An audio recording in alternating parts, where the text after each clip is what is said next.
by phone. I know, and I made some arrangements, and here I am.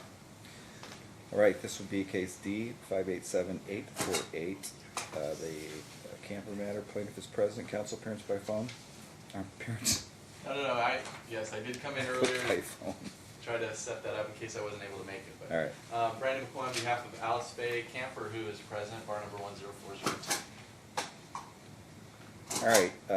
We referred this matter in conjunction with the CMC to Family Mediation Center. The parties reached a partial agreement. My court clerk I've signed that, filed that, so that will be the ongoing, as far as those parameters. The parties were unable to reach an agreement regarding physical custody. Correct? I did speak with Mr. Camper briefly outside to see if we could resolve that issue. Unfortunately, we weren't. It sounds like the parties were pretty close, minus 1 day.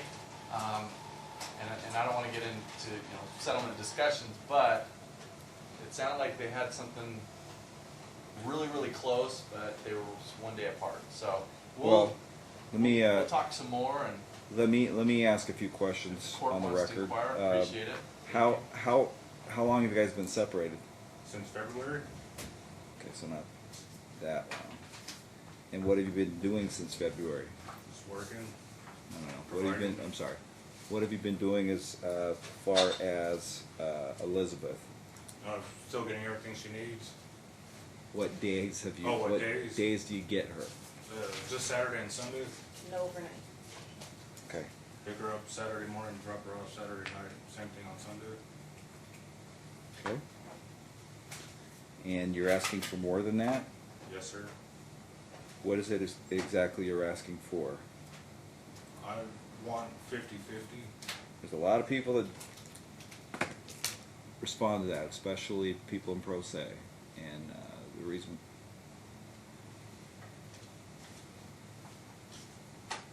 It's very hard to do 50-50. You understand that? On a 7-day week?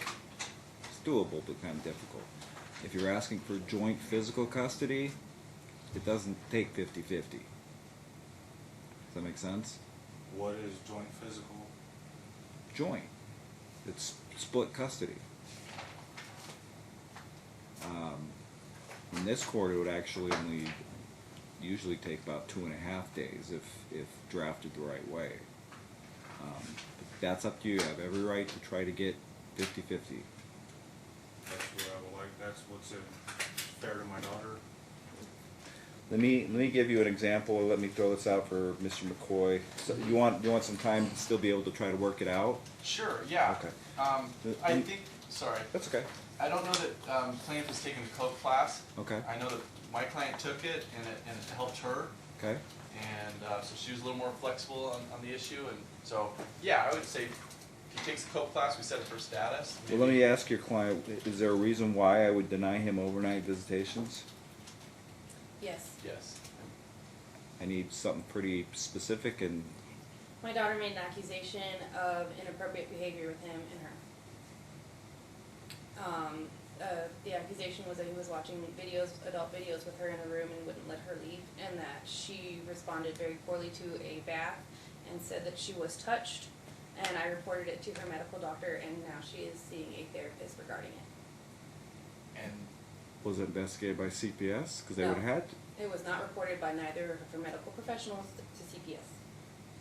but my understanding, correct me if I'm wrong, was that the medical provider believed that based on how she was acting, there was a basis for it. I don't understand why CPS wasn't contacted either, but they are doing counseling. And that's one of the things, Your Honor, that's placed in here in the parenting agreement was that they would do counseling, Okay. and that was why. Okay. That's where that came from, Your Honor. And that's why there haven't been the overnights since they've separated. And I didn't say what I was willing to give.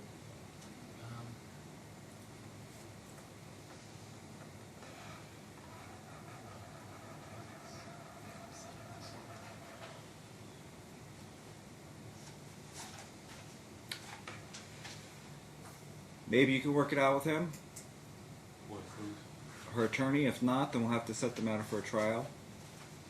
Can I speak onto the accusation stuff? Well, let me answer that before you even have to speak on it, so you don't have to say anything about it.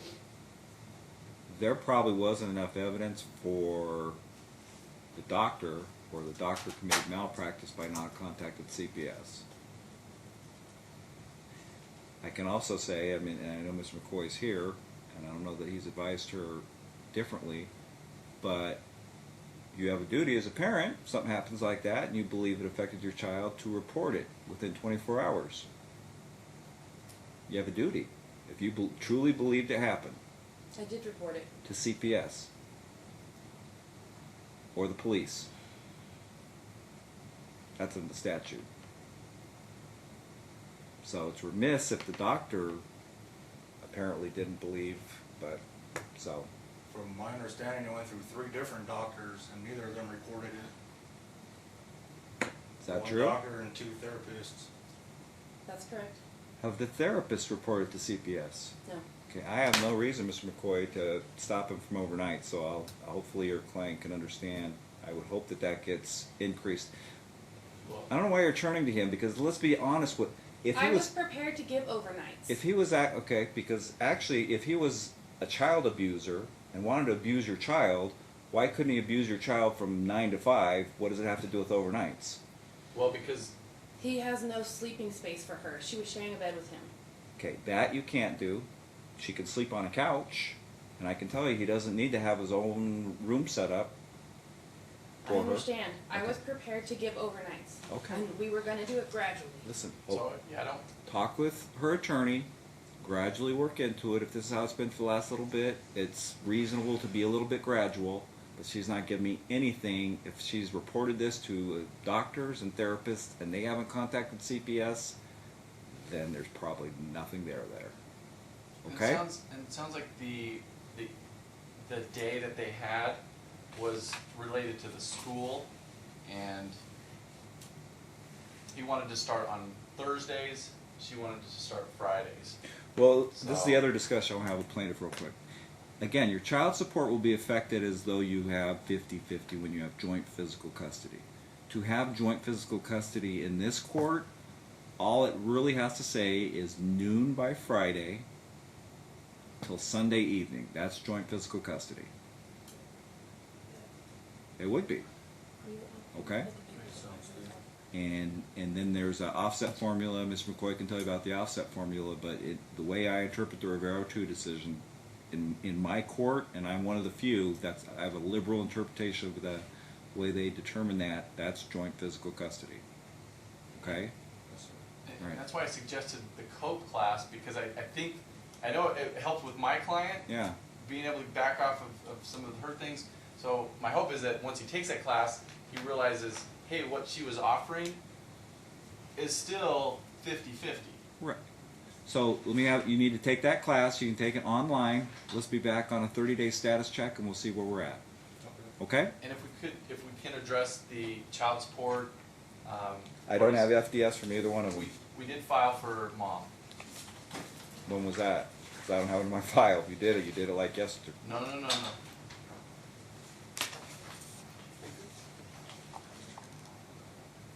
Do you see one, Madam Clerk?